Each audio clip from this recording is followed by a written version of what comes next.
Yes, hello everyone. So when we talk about LRDI section in IPMAT, so IPMAT Rohtak और JIPMAT दोनों में LRDI का separate section मिलता है आपको।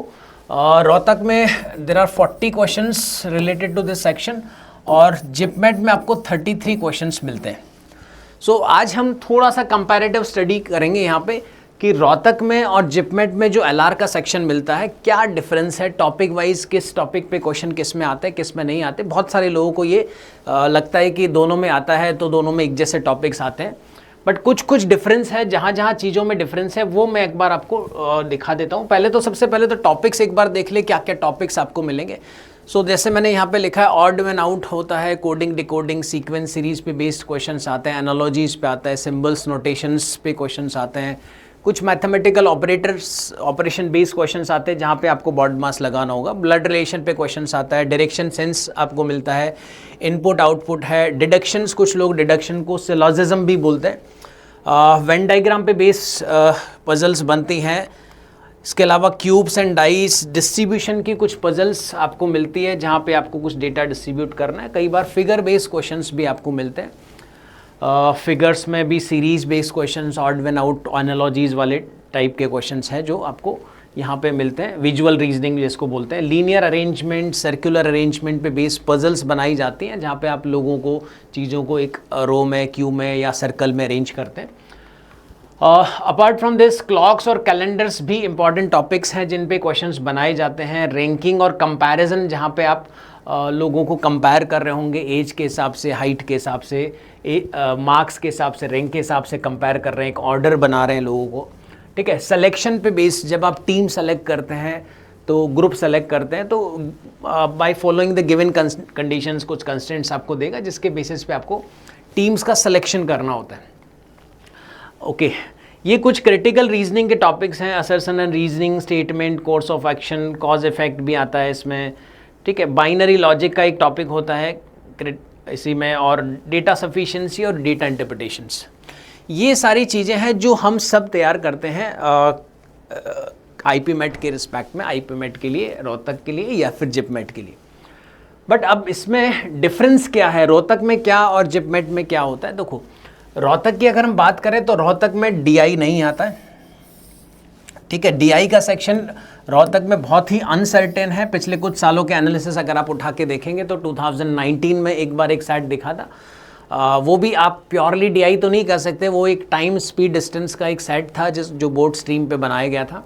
ऐसे ही 2023 में भी एक सेट एक बार दिखा गया, बट इसके अलावा यूजुअली 2025 में, 24 में और सिर्फ 2019 से और 23 के बीच में भी डीआई का सेक्शन रोहतक में दिखाई नहीं दिया है। ठीक है, जबकि अगर हम जिपमेट की बात करें तो जिपमेट में डीआई में स्पेशली टेबल, बार ग्राफ और पाई चार्ट्स मिला करके, इन पे मिला करके हर साल 8 से 10 क्वेश्चंस आपको मिल जाएंगे। पिछले 4-5 साल से भी अगर आप देखोगे तो आपको जिपमेट के हर साल 3 से 4 सेट्स दिखते हैं। ध्यान रखना, सेट्स की बात कर रहा हूँ, 3 से 4 सेट जिसमें 8 से 10 क्वेश्चन होते हैं। किसी सेट में 2 क्वेश्चन मिलेंगे, किसी में 3 मिलेंगे, पाई चार्ट पे बेस मिल सकता है, टेबल पे बेस मिल सकता है।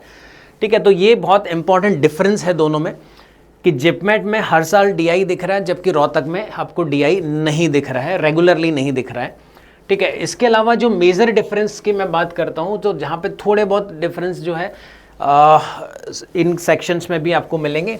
देखो, जब आप जिपमेट की बात करते हैं तो जिपमेट में टोटल 33 क्वेश्चंस हैं। जब 8 से 10 क्वेश्चन आपने डीआई के हटा दिए तो आपके पास 25 सवाल हैं जो एलआर से मिलेंगे, 25 क्वेश्चन एलआर से मिलेंगे। जबकि आप रोहतक की बात करेंगे तो रोहतक में टोटल 40 क्वेश्चन हैं और सारे के सारे एलआर से मिल रहे हैं क्योंकि डीआई से तो मिल ही नहीं रहा। तो यहाँ पे सिर्फ 25 सवाल रीजनिंग से मिल रहे हैं, वहाँ पे 40 सवाल मिल रहे हैं। तो डिफरेंस मिलेगा इनमें नंबर ऑफ क्वेश्चंस में। नंबर ऑफ क्वेश्चंस में कि आपको हो सकता है कि एक सीरीज का सवाल जिपमेट में मिला होगा, एक सिंबल नोटेशन मिल गया, एक ब्लड रिलेशन पे मिल गया, डायरेक्शन सेंस के हो सकता है 2 सवाल मिल गए हों। बट जब हम रोहतक की बात करते हैं तो रोहतक में नंबर ऑफ क्वेश्चंस ज़्यादा होंगे एज़ कम्पेयर टू यहाँ पे जिपमेट, क्योंकि रोहतक में अगर सीरीज़ के सवाल है तो हो सकता है 3 से 4 सवाल आपको सीरीज़ के मिल जाएंगे वहाँ पे। ठीक है, हो सकता है कि वहाँ पे डिस्ट्रीब्यूशन और ये जो पजल्स हैं, जब आप डिस्ट्रीब्यूशन की बात करते हैं या लीनियर और सर्कुलर अरेंजमेंट्स की बात करते हैं तो इस पर आपको कम से कम 6 से 8 पजल्स मिल जाएंगी वहाँ पे। यहाँ पे हार्डली आपको 2 पजल 3 पजल दिखेंगी, ठीक है, जबकि रोहतक में आपको 6 से 8 पजल्स आपको अरेंजमेंट्स पे और डिस्ट्रीब्यूशंस पे मिल जाएंगे। सिमिलरली क्यूब एंड डाइस का एक टॉपिक है जो मैंने बहुत बार देखा है। रोहतक में 3 सवाल एक बार में आपको 3 सवाल 4 सवाल 2 सवाल दिखते हैं, बट यहाँ पे जिपमेट में बहुत रेयरली ये क्यूब एंड डाइस आपको दिखेगा। कभी एक सवाल आपको दिखा या कभी कई साल 3 साल तक रेगुलरली नहीं दिख रहा है, ठीक है।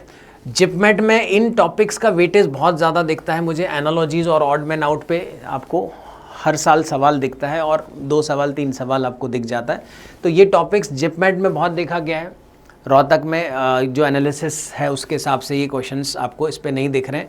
इनपुट आउटपुट भी आपको नहीं दिखेगा जिपमेट में। आप पिछले सालों के अगर पेपर्स उठा के देखोगे तो वहाँ पे इनपुट आउटपुट का कोई क्वेश्चन नहीं दिख रहा है।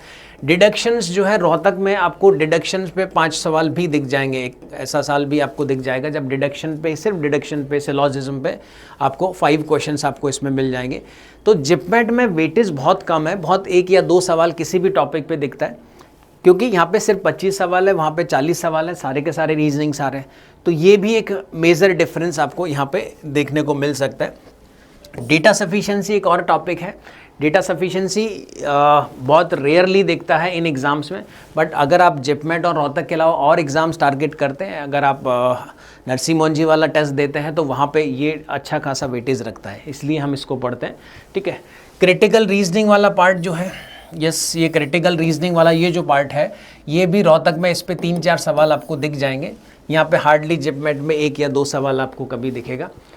सो इस तरह से थोड़ा बहुत डिफरेंस है, नंबर ऑफ क्वेश्चंस में डिफरेंस हो सकता है, और मेजर जो पार्ट है वो डीआई के लिए हो सकता है।